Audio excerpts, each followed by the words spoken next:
네, 안녕하세요. 포털브레이브 유겸입니다. 오랜만에 SMSL 제품을 가지고 나왔는데요.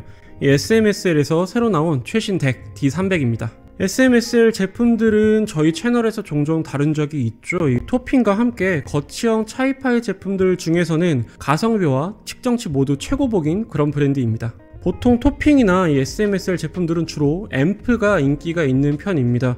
워낙 측정치가 좋기도 하고요. 별다른 음색의 튜닝 없이 순전히 증폭기의 역할로만 보면 가격 대비 따라올 브랜드가 거의 없기 때문입니다. 두 브랜드 외에도 요즘에는 이것과 비슷한 그런 느낌의 제품들이 종종 나오곤 있는데요. 대부분은 차이파이 제품들이 많습니다. 중저가 앰프 시장은 이미 차이파이 제품이 꽉 잡고 있다고 말을 해도 될 것 같아요. SMSL 같은 경우에는 THX 칩셋을 사용한 앰프로 쭉 밀고 나가고 있고요. 이 토핑 같은 경우에는 NFC 서킷이라는 그 자체적으로 개발한 서킷을 사용을 해서 제품을 만들고 있습니다. 제 기준에 두 제품 모두 크게 착색이 없는 편이라고 말을 해도 될 것 같고요. 이 정도면 앰프는 검증이 끝났다라고 말을 해도 되겠는데, 하지만 이 덱 같은 경우에는 조금 이야기가 달라집니다. 단순히 측정치만 좋다고 하거나 뭐 스펙이 높다고 해서 무조건 좋은 제품이라고 할 수가 없기 때문입니다. 앰프가 소리를 순수 증폭하는데 치중을 한다면 덱은 소리를 직접적으로 만들어내는 그런 파트이기 때문에 앞단에서 소리가 잘 만들어져야 후에 앰프가 그대로 증폭을 해서 들려줄 수가 있습니다. 그래서 덱을 선택할 때에는 어느 정도 경력이 있고 또 노하우를 가지고 있는 그런 검증된 브랜드들을 선택하는 것이 실패할 확률이 적습니다. 제가 지금까지 경험했던 대부분의 차이파이 덱들은 부품이 가지고 있는 성격을 그대로 드러내는 경우들이 굉장히 많았습니다. 다만 이 나름의 음악적인 뉘앙스라고 하죠. 이런 것들, 표현력 면에서는 아직은 조금 부족한 감이 있는데요. 이걸 다르게 말하자면 이 차이파이 덱 같은 경우에는 해당 부품의 성격을 그대로 파악하는 데에는 꽤나 도움이 된다라고 해석을 할 수도 있겠습니다. 제가 처음에 이 SMSL의 D300의 출시 소식을 듣고 스펙을 봤는데 여기에 사용되는 이 DAC 칩셋이 제 궁금증을 불러일으키더라고요. 이 롬사의 BD34301EKV, 좀 어려운데 요런 덱을 사용을 했습니다. 아마 오디오 기기에 관심이 있는 분들이 아니라면 조금 생소한 브랜드의 칩셋일 겁니다. 이 롬은 1950년대부터 반도체 및 전자부품을 제조해온 굉장히 오래된 브랜드 중 하나이고요. 그동안 오디오 관련 부품들은 계속 만들어 왔는데 이 덱, DAC 칩셋은 2019년에 처음 선보였습니다. 과연 이 칩셋이 또 어떤 소리일지 너무 궁금해서 국내 판매 시작하자마자 또 제가 구입을 해봤는데요. 가격을 떼고 생각을 하더라도 이 소리가 상당히 괜찮았습니다. 이 개성이 분명한 편이어서 취향만 맞는다면 좋아하는 사람들이 굉장히 많을 것 같아요. 이 소리에 대한 내용은 뒷부분에 자세히 말씀을 드리도록 하고요. SMSL D300을 구매를 하시면 기기 본체, USB 케이블, 전원선, 리모컨이 들어있습니다. D300의 본체 사이즈는 가로 208, 세로 185, 높이 41mm로 아담한 편이고요. 무게도 1kg이 살짝 넘는 그런 정도입니다. 이 오디오는 크고 무거워야 제맛이라는 소리가 있긴 한데 이 녀석은 셰시 재질이 그렇게 고급스럽지는 않아요. 그렇게 두껍지 않은 알루미늄 케이스 재질에 전반적인 마감은 나쁘지 않은 편입니다. 전면에는 좌측에 디스플레이, 중앙에 노브, 그리고 그 옆에 전원, 메뉴, 펑션 버튼이 배치가 되어 있습니다. 디스플레이 해상도도 뭐 고급 기종에 비해서 좋다고는 말을 못하겠는데 시인성 면에서는 사용하는 데 부족함은 없습니다. 대체로 SMSL 기기들이 요 노브가 좀 다소 부실한 편이에요. 디자인도 돌리는 맛도 좀 별로인 경우가 많았는데 요 D300의 노브 디자인은 이전의 SMSL 제품들보다는 개선이 됐고요. 돌릴 때 나름 딱딱 끊어지면서 괜찮은 손맛이 느껴집니다. 여전히 뭐 돌아갈 때 느낌이 좀 가볍기는 한데요. 이건 원체 케이스부터 좀 얇다 보니까 어쩔 수 없는 그런 부분이겠죠. 후면은 밸런스, 언밸런스 출력단, 그리고 USB, 광, 동축 입력단, 블루투스 안테나, 마지막으로 AC 전원 코드가 배치가 되어 있습니다. 흔히 뭐 있을 거 다 있는 그런 구성인데요. 이 가격대 밸런스 출력단을 지원하는 것이 포인트입니다. 무늬만 밸런스가 아니라 제대로 기능을 하는 밸런스단이고요. 볼륨 픽스 모드 기준으로 말씀을 드리면 출력은 2V고 밸런스 출력이 되었을 땐 4V입니다. 블루투스 버전은 5.0이고 aptX HD, LDA까지 지원을 합니다. 그리고 출력단을 설정을 할 때 XLR, RCA 또는 양쪽에서 모두 출력이 가능하도록 선택이 가능합니다. 이 리모컨도요, 예전 그 SMSL 기기들을 생각을 해보면 굉장히 많이 개선이 됐습니다. 예전에는 쓸모없는 버튼들이 굉장히 많이 달려 있어서 좀 사용하고 싶은 마음이 떨어졌는데요. 이번 리모컨도 이 플라스틱 재질이긴 하지만 적어도 버튼 구성 면에서는 이제야 제대로 된 리모컨 같다는 생각이 듭니다. 이 메뉴들 중에서는 뭐 페이지 설정 메뉴도 있고 PCM 혹은 뭐 DSD 필터 설정 메뉴가 있는데 이 부분 관련해서는 특별히 이유가 있는 게 아니라면 이것들을 굳이 건드릴 필요는 없어 보이고요. 그리고 볼륨 조절 또는 뭐 픽스 선택이 가능한데 파워앰프에 직결할 경우에는 볼륨 조절 모드로 맞춰서 D300의 볼륨을 조절할 수가 있긴 합니다. 다만 이때의 경우에는 PCM 파일만 가능하고요. DSD 파일은 볼륨 조절이 불가능합니다. 이 메뉴에서 눈에 띄는 것은 HPC 모드입니다. 이 모드를 켜거나 끌 때 소리가 달라집니다. 기본은 켜고 사용하는데요. 이건 또 뒤에 소리 파트에서 설명드리도록 하겠습니다. 네, 이제 SMSL D300의 소리를 설명드릴 차례인데요. 우선 한 단어로 표현을 해보면 넓다 입니다. 이 소리가 좌우로 쫙 펼쳐지는 게 뭔지 제대로 보여줘야 한다 라고 말하면 될 것 같고요. 저는 이거 하나만으로 충분히 괜찮은 덱이라고 생각을 합니다. 이 듣자마자 클래식과 정말 잘 어울리겠다는 생각이 먼저 들더라고요. 이 테오도르 크렌치스의 말러 6번을 먼저 올려봤습니다. 넓은 스테이징과 섬세한 입자감이 인상적이었고요. 이 확실히 좌우가 넓게 펼쳐지면서 소리가 쫙쫙 잘 뻗어나갔습니다. 느낌은 전반적으로 화사한 톤 그런 쪽의 소리에 가까웠고요. 하나하나의 밀도 자체가 높거나 뭐 무게감이 있는 그런 스타일은 아닙니다. 크렌치스 앨범 자체도 대체로 밝고 스피디하게 레코딩된 겨냥이 있기 때문에 이 D300으로 이 앨범을 들었을 때는 조금 산만한 감이 없지 않아 있었습니다.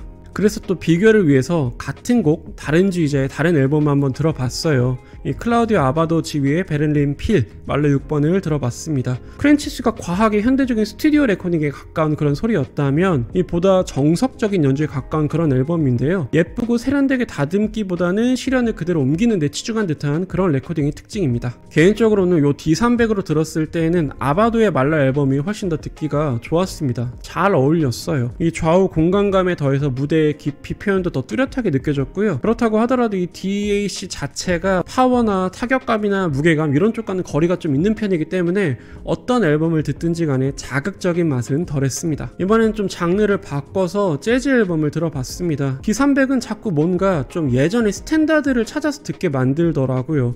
예전에 그 앨범 특유의 라이브함이 잘 살아나면서도 이게 또 굉장히 자연스럽게 느껴지는 그런 소리입니다. 존 콜트레인의 러브 슈프림을 한번 들어봤는데요. 이 재즈를 들을 때 소리가 마냥 밝고 화사하기만 하면 색스폰 등의 소리가 좀 쨍해서 좀 듣기가 거슬릴 때가 있거든요. 이 화사하면서도 이 제품 같은 경우에는 그런 거슬림을 많이 잡아줬습니다. 뭐 쨍하거나 선명하다거나 날카로운 음선이 아니고 좀 부드럽고 은은한 음선으로 소리를 들려주는 편입니다. 공간감이 워낙 넓다 보니까 악기들의 배치가 널찍하게 사이를 두고 들립니다. 음선의 어떤 경계로 분리를 시키지 않더라도 거리가 알아서 악기 소리들을 나눠주는 그런 편이라고 말을 할 수가 있겠습니다. 그리고 요번엔 좀 몽환적인 분위기의 곡들, 좀 잔향, 확산감이 잘 살아나는 앨범을 들어봤는데 확실히 이런 종류가 잘 어울리는 그런 편입니다. 이를테면 런던 그래머 같은 그런 앨범들 있죠. 뭐 그 중에서 저는 뭐 Rooting for You라는 곡을 한번 골라봤는데요. 잔향은 잔향대로 잘 살아나면서도 이 헤나레이드 보컬이 또 중앙에서 또렷하게 잘 맺히는 편입니다. D300을 들으면은 마치 잘 꾸려진 그런 넓은 홀에서 공연을 관람하는 듯한 느낌을 받았습니다.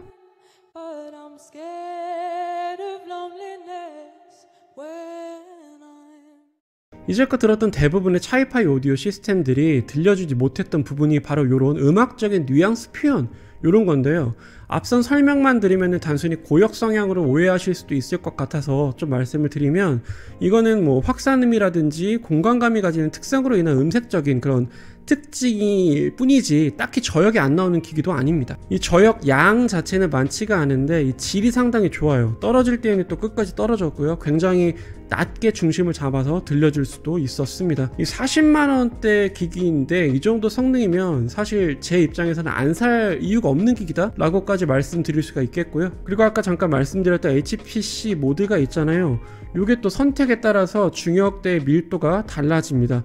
지금까지 말씀드렸던 소리 소감은 HPC 모드를 켰을 때의 그런 설명이었고요. 이 모드를 끄면 중역의 존재감이 상대적으로 조금 커집니다. 고역을 조금 억제하는 대신에 확산감이 조금 덜해지고요. 전체적인 톤은 조금 따뜻하게 들리는 편입니다. 저는 개인적으로 이 모드가 기본적으로 사용할 만한 모드는 아닌 것 같아요.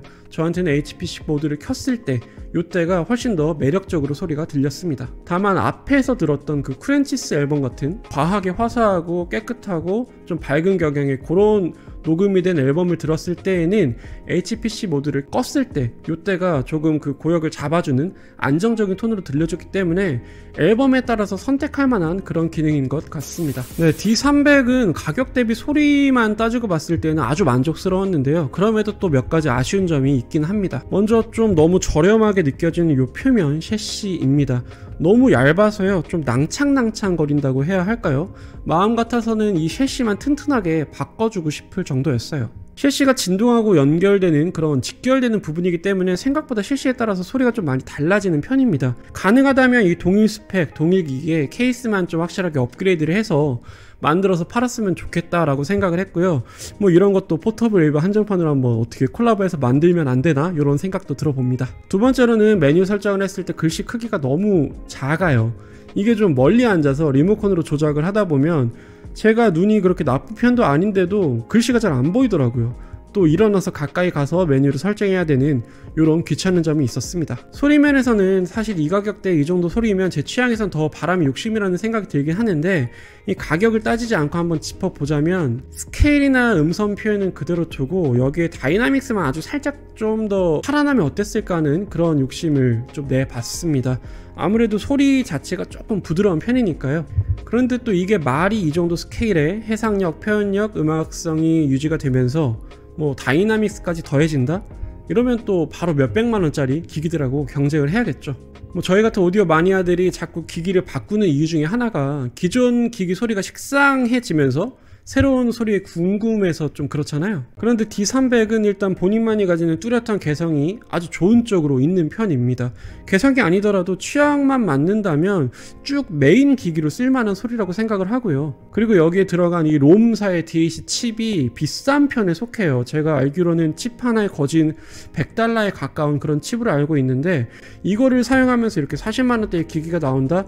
라는 것 자체가 되게 신기한 일이고요. 또 일단 이 칩셋 궁금하시죠? 네, 저는 궁금했습니다. 과연 이제까지 만들었던, 많이 들었던 ESS타나 AKM사의 칩이 아닌 또 다른 브랜드에서 만든 이 칩셋의 소리가 어떤지 궁금했을 때 요런 기기 하나 선택을 해서 들어보면 아주 괜찮은 선택이 될 겁니다. 적어도 넓은 어떤 공간에서 스피커 시스템으로 들었을 때 요 D300은 확실히 강점이 있는 편이었습니다.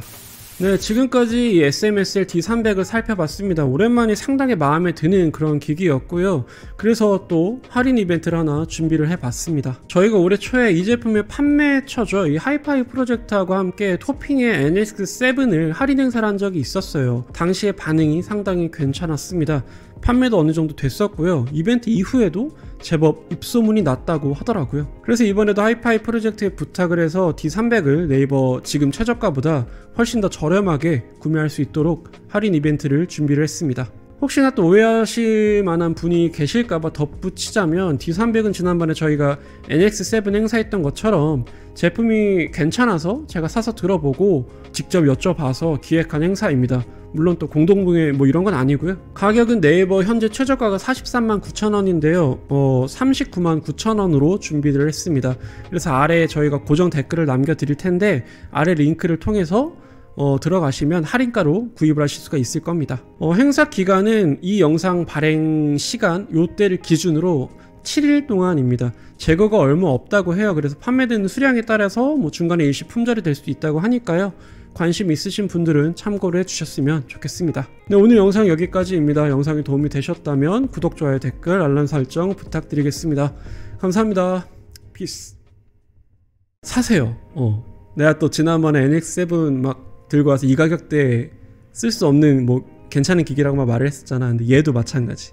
얘도 사실상 이런 성향의 소리가 취향에 맞는 사람들은 이 가격대에는 대안이 없는 그런 기기라고 생각을 하고, 나는 이 기기 이후로 롬사의 이 DAC 칩셋이 너무 궁금해졌네. 사실 스펙만 따지고 보면은 AKM 그 4499보다 스펙이 떨어지거든. ESS도 9038 프로보다 비슷하거나 조금 더 아래. 그러니까 수치만 따지면은 최신, 그러니까 몇 년 전에 나왔던 타사의 플래그십 넥보다는 살짝 낮은 수준이라서 많이 기대를 안 했었는데, 실제로 소리를 들어보니까 확실히 튜닝 자체가 좀 급이 다르다. 소리를 잘 만들어낼 줄 아는 브랜드구나 라는 생각이 드네. 얘네가 후원을 하는 콘서트 홀도 있거든?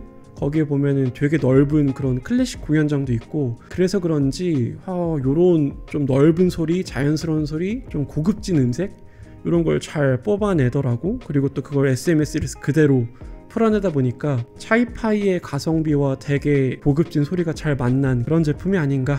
괜찮았다, 잘 샀다, 이 정도.